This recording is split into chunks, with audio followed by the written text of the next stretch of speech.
Eleonora Petrova dreamed of becoming an actress since childhood, but fate had other plans. This story is full of contradictions, and everyone who encounters it inevitably wonders who among its participants is actually right and who is to blame. A beautiful girl with light brown hair shimmering with golden sparks, whom everyone simply called Lera, forgetting her real, more formal name, Eleonora. She was born into an ordinary Murmansk family in 1975. Her parents worked at a factory, and on weekends they spent time with their children. Lera, the eldest daughter, brought special joy to her father and mother. At school, she attended the drama club, was a successful student, and therefore seriously dreamed of phenomenal fees. Along the way, she also gained the hope of one day seeing her face on the big screen, for example in the role of Natasha Rostova. That was her favorite character. The girl often pleased her parents with certificates for achievements in amateur performances. In high school, she steadfastly, without a hint of shyness, brought her cherished dream closer, which seemed about to come true. When Lera graduated from school, all her family members were firmly convinced that she should apply to drama school and nowhere else.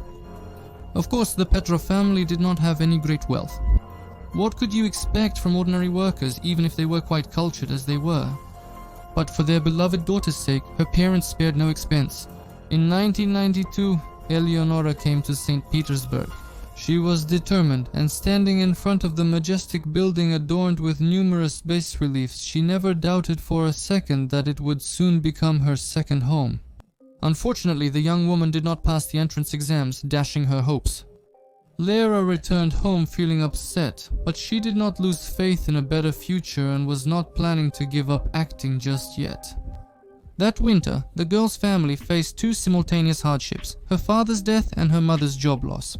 Like half of her colleagues, the Petrovs found themselves in a very difficult situation. A promising actress could have become their savior.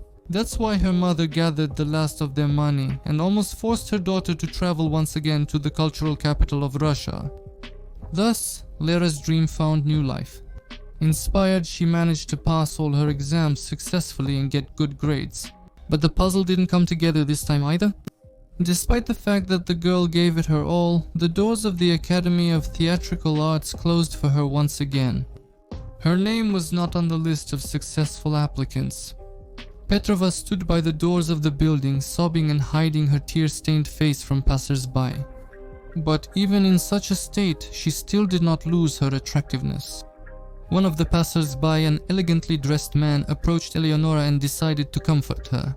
"Don't worry, you already have wonderful acting skills," he said, and his voice like a balm soothed the soul of the tearful girl. "I want to offer you an audition for a very serious film," the stranger insisted. After that, Lera perked up completely. The academy, within whose walls her happy peers had gathered that day, was no longer needed by her. The auditions really did take place, and it seems that Lera has already fully embraced the role of the film's main character. However, the beauty was warned that before she could be officially approved for the role, she had to meet with one person. They didn't explain who this person was, they just handed her a piece of paper with his phone number on it. And that's when the aspiring actress got scared. The whole story suddenly seemed suspicious to her. She ran away from the set, never waiting for her moment of fame. Lera really didn't want to upset her mother, who already had the burden of fate on her fragile shoulders, so she found a way out of the situation. The girl sent a letter to Murmansk with the most pleasant news, saying that she had been accepted to the academy, was studying, and everything was fine with her. Her mother was thrilled upon receiving the news. For her part, Lera felt somewhat awkward for having lied so shamelessly, but at the same time she tried to reassure herself. It seemed to her that a sweet lie was better in this case than a bitter truth. For a whole month, Lera wandered around an unfamiliar city without a job, without support from loved ones, and with resentment toward the whole world.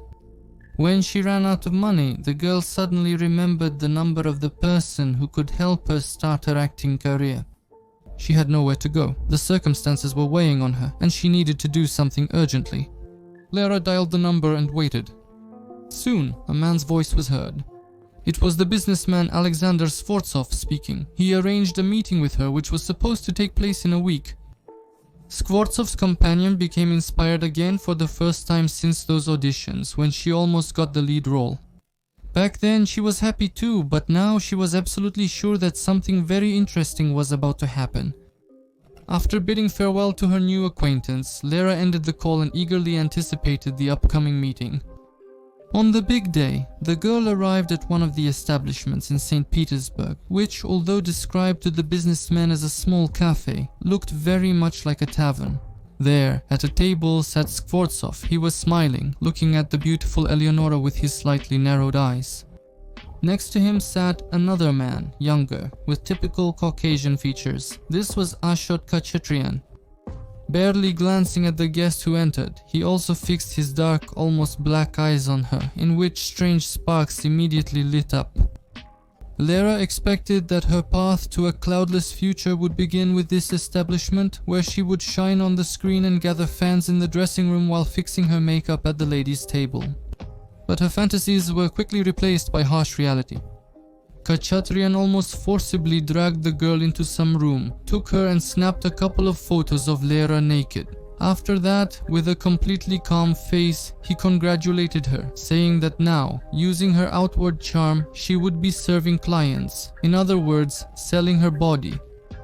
He and his friend only needed actresses for adult films, the scenes of which played out every day and night in the hidden corners of St. Petersburg. By the way, I'll leave additional case materials in the Telegram channel Are You Scared? Link below the video. Lera thought she would earn a little money and immediately send it to her mother and sisters back home in Murmansk. But it wasn't that simple. The career of an escort girl was pulling her in like a swampy quagmire. Eleonora became one of the most beloved and sought-after employees at the company with the enchanting name Lacemaker. She was quite expensive, but that fact didn't stop many people in St. Petersburg from using her services. Among them was the businessman Skvortsov, a courier for Lacemaker. Khachatryan, who showed clients photos of the company's workers and then delivered the girl they liked, also didn't neglect the charming blonde. In his apartment, besides photos of various call girls, he also kept several photos of Lera. For them, the most remote secret place in the desk drawer was chosen. This would-be actress had some kind of magical effect on men. To lose such an employee meant losing a significant part of the income, so Petrova ended up imprisoned in the heavy chains of the intimate business for many years. It was obvious. Meanwhile, Eleonora's mother, whose vigilance was lulled by the fake contents of the letter, was sincerely happy for her daughter and her achievements. One autumn day in 1996, when an unpleasant rain was drizzling outside, Leroux was sent to one of the local hotels. There in the room, a young man appeared before her, tall, well-built and handsome. Despite the gloomy scene unfolding outside the window, they spent an unforgettable night together. That man was another businessman, a resident of Tyumen, Igor Usov. He came to St. Petersburg on business for his company, Sobol, which is engaged in procuring and supplying furs. One day, as usual, Usov entered the elevator, looking forward to a long-awaited rest in the room he had rented. He stepped on a piece of paper without immediately noticing, but curiosity led him to pick it up. Thus, the man became another client of the Lacemaker company and met Lera, whose image now firmly settled in his imagination. He had a wife and an 11-year-old daughter, but their paths had parted. The girl lived with her mother, so now he was completely free and was searching for a new love, and she didn't keep him waiting long. The day after the night they spent together, Usov couldn't stand it any longer and dialed the cherished number again. Petrova's second visit made him happy. The businessman couldn't restrain his passion and called again the next day. However, this time he was politely refused, being told that Lera was already busy. To say that Usov was in despair when he heard this would be an understatement. He needed only her. He was now less worried about work, more focused on thoughts of his new acquaintance. He struggled to fall asleep, knowing he had to return to Tyumen in the morning. Looking out the porthole, the man promised himself that he would definitely come back. That's exactly what happened. Fortunately, another business opportunity for another trip came up. 10 days later, Usov was standing at the door of the apartment on Vasilyevsky Island, which he had rented in advance by contacting his acquaintances. First he called the Lacemaker. He didn't have to wait long in agony. First, the sullen face of the pimp appeared in the doorway, and then the lovely face of Lera. As soon as the girl's companion left the apartment, Usov, instead of pouncing on Petrova, unexpectedly suggested they go to a restaurant, and she agreed. There, at a cozy table under the soft yellow light of the lamps, they opened up to each other. It turned out that Lera had been waiting for this meeting with the same excitement as her companion, and even with a hint of resentment in her voice. She asked him why he hadn't called even once during those 10 days. Musov was pleasantly surprised. The feeling was mutual.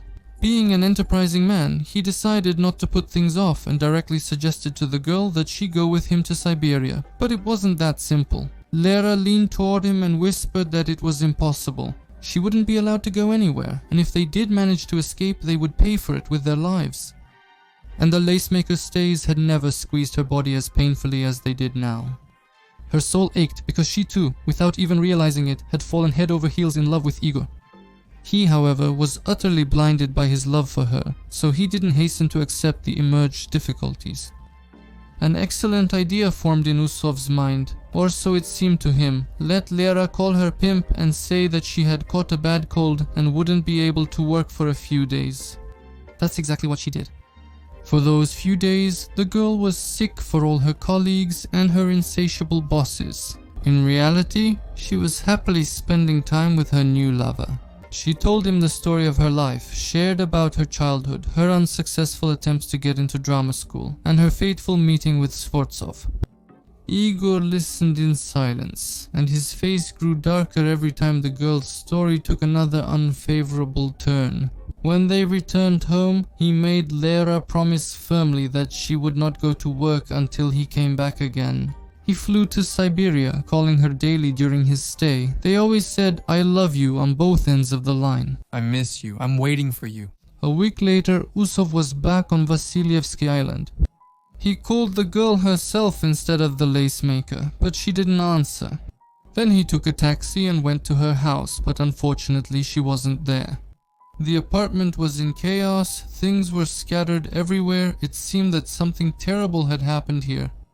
Igor decided not to leave and to wait for Lera to find out what had happened. She came back a day later, exhausted, weak, pale, and immediately told everything. She was punished for leaving without permission, forced to work 3 shifts almost without a break, serving many clients. Then they took her to the courier Khachatryan and he made her do extra work. What is the term in the language of the sex industry for a prostitute making up for losses? But in this situation, she becomes a slave. She is taken to different places and to different people, and she has no right to refuse or disobey. Lera didn't receive any money for this period of work, only her owners profited. Usov was in a real rage. The business card with the tempting offer that he found in the elevator and now carried in his jacket pocket suddenly became repulsive to him. The only good thing about it was that it introduced him to Lera, but otherwise it brought nothing but trouble. Usov tore it into pieces and threw it in the trash bin, but in reality the problems remained problems. Eleonora kept repeating that it's better not to mess with her bosses, no matter how bad things get. She was afraid that they would deal with Igor, and that was the last thing she wanted. A month later, Susov rented an apartment for them in another, more remote part of St. Petersburg. It seemed that it would be hard to find them there, but the efforts turned out to be in vain. Lera got caught in the trap again. The lacemaker simply wouldn't leave the pretty blonde alone. Suddenly, Igor, who had been racking his brain all day about how to break all ties with the company where Lera worked, came up with another solution. He would hire someone who would agree to play the role of a rookie pimp and literally buy Lera out from her handlers. $30,000 was supposed to cloud the minds of the greedy owners of the priestesses of love, and they did. The main person in the company personally confirmed that from this moment on he would completely forget who Eleonora Petrova was and that she ever worked for them at all. Usov and Lera began to live happily. The businessman had already completely moved to St. Petersburg and even opened a branch of his company there, whose main headquarters was located in Tyumen. The lovers found their haven in a cozy apartment on the Greboedov Canal. In April 1997, Igor and Lera had a son. This joyful event almost completely pushed thoughts of the past out of the new father's mind.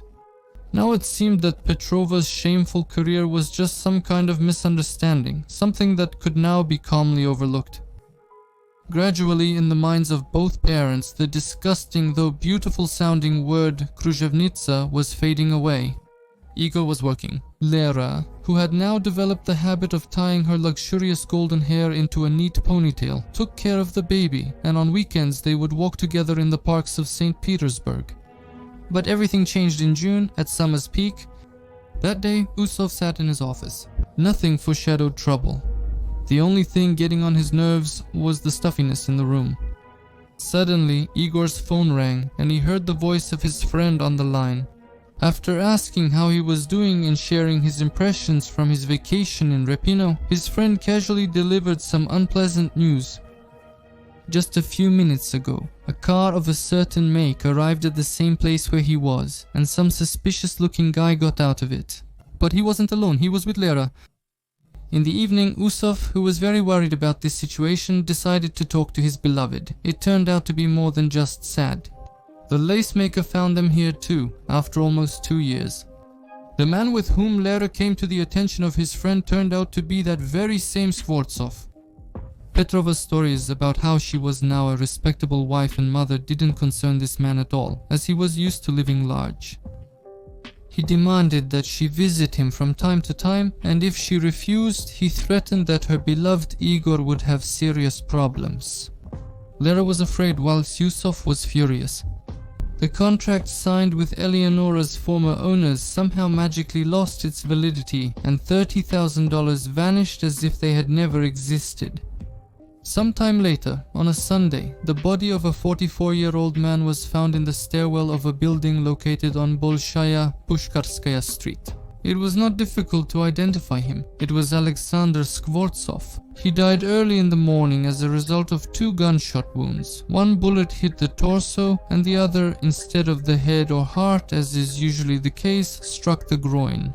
The police officers began to puzzle over who, why, and for what reason dealt with the businessman in such a mysterious way. All his belongings, including his phone and wallet with a large sum of money, were left with him.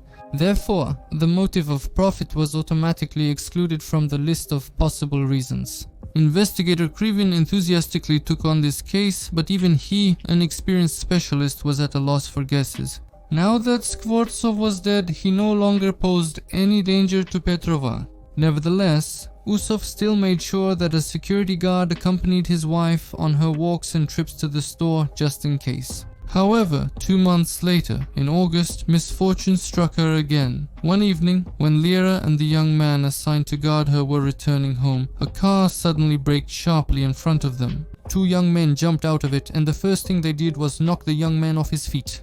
They forced his companion into the car, which immediately drove off. The lace maker still remembered a favorite. Eleonora was brought to one of her regular clients, an employee of the St. Petersburg District Administration, Vadim Golshchuk. A fan of nightclubs and attractive young girls, whom he often invited to his country house for entertainment, he finally satisfied the hunger that had tormented him for a very long time. With other flirts working at the lace maker, he undoubtedly had a good time, but with Lera, he experienced a whole range of special, unforgettable emotions. A few days after that heavenly night, Golshchuk's lust turned into a death sentence for him. His body, in bloodied pants, was found in the yard of a house on Dekabristov Street. The bullet in the groin area seemed to mock the victim, reminding him of the recent feeling of bliss that had turned into suffering. Investigator Krivin was at a loss. 2 weeks later, passers-by made a horrifying discovery on Statchik Avenue, and it was the body of a man of Caucasian appearance. The maniac didn't give up his signature. One bullet pierced the victim's heart and the other his lower abdomen. In the pocket of his jacket, they found several photographs of a woman in which she was showing off her charms in various poses. Ashot Khachatryan, with whom the St. Petersburg shooter also didn't stand on ceremony, never managed to deliver these photographs to the next client, and the lacemaker company was left without a courier. Now, on Krivin's desk, there were 3 photographs, from which the faces of deceased men were smiling at him. After thinking about the connection between them, the investigator concluded that both Skvortsov and Golschuk could have used the services of girls, who, presumably, could also have been supplied to them by Khachatryan. Then, officers from the Vice Squad joined the investigation. They watched all the videos that showed bedroom scenes involving the lace makers, and in one of them, a familiar face flashed by. Alexander Skvortsov was in the arms of a beautiful blonde. This unknown woman became of great interest to the investigators, and they decided to find her at any cost. At first, the search yielded no results, but then, after gathering some information from employees of intimate establishments and literally investigating every corner of St. Petersburg, Krivin reaped the fruits of his labor. Now the name Eleonora Petrova became known to him as well. Surveillance was set up on the young woman, and Lera continued to walk with her baby, not worrying that she might be forcibly dragged into a car again. Now neither Skvortsov, nor Khachatryan, nor even Golschuk posed any threat to their family. The operatives often noticed her in the company of Usov, who treated her with reverence and tenderness, and once even gave her a huge bouquet of flowers. However, his role in this woman's life was unknown to them. Now he also became of certain interest to the investigators. Who is this young man, a lover, just an acquaintance, or the next victim? Surprisingly, the next victim was not Usov but Ivakianu, an Estonian citizen. His body, riddled with bullets, including in the unfortunate groin area, was found in one of the city's cafes. None of the waiters could really explain what had happened. Someone sat beside him, but no one appeared to find that person unusual. Since the new victim was found in a completely different part of Petersburg, not where Lera and Usov lived, investigator Krivin decided that this couple was not involved in the mysterious deaths. He was about to say goodbye to them forever when suddenly, while reviewing the latest footage from the cameras recorded by the team of investigators, he noticed that the day before Usov came home not in his black Mercedes but in another car. Surprisingly, he got a ride this time. The following day, the businessman inexplicably took a taxi as well. Krivin started looking into the situation and found out that Susov's Mercedes had been in an accident and was being repaired. He breathed a sigh of relief, but it didn't last long. A single phrase from the car accident report made Krivin's heart beat faster. The accident happened just 100 meters from the place where the unfortunate Estonian met his death. And even the time of the incident matched the time when the crime occurred. The investigator immediately went to the cafe, which had already gained a sad reputation among the locals, and showed the official photograph of Usov. She confirmed without a shadow of a doubt that it was this man who sat down next to Ivakian during the meal. There was enough evidence for the businessman from Tyumen to be handcuffed. The investigators didn't have to beg the suspect for a confession for long. "I did it for Lera," Usov stated sincerely. First he dealt with Skvortsov. He found out the address where he lived, came there just in case, armed with a pistol, and wanted to resolve the problem peacefully, but it didn't work out. While waiting for the businessman who wasn't home despite the rather late hour, Usov for a moment imagined his woman in his arms. It was terrible. As soon as Skvortsov appeared on the stairs, he immediately became a target for bullets. Igor hit the groin area completely by accident, and when he noticed it, he couldn't help but smile. The wound turned out to be symbolic. After that, Usov dealt with Golschuk as well. On that fateful evening, when Lera was brought to him to make up for lost time, her bodyguard, though beaten, still managed to remember the license plate numbers of the departing car. It was not difficult for Usov to find the devoted client of the lace maker and teach him a deadly lesson. The same fate befell Khachatryan. Usov realized that he had broken the agreement by giving Lera's contacts to long-starved clients as well as newcomers. One of these newcomers was the Estonian Ivakianu. He worked as a pimp in a St. Petersburg brothel, and after getting the number of the mysterious beauty, whose skills had already been described to him in vivid detail, he called her. To his misfortune, the foreigner ran into Igor Usov, though at first he thought he was talking to Petrov's pimp. They agreed to meet at a cafe on Gatchinskaya. When they met, Usov got straight to business without any unnecessary talk. The shot which sounded for the 8th time in this story was the final one. In the winter of 1998, the court sentenced Igor Usov to 16 years in prison. He refused to make a final statement and only asked investigator Krivin to help Lera and their child, to assist them in moving from Petersburg to Murmansk so that no danger would threaten them anymore. This request was fulfilled. After some time, the former businessman and now prisoner was given a videotape. On it, Eleonora, blushing and occasionally glancing at the camera, asks for forgiveness and then says that she and their son are eagerly waiting for his return. Igor, I understand your struggles. Please forgive me.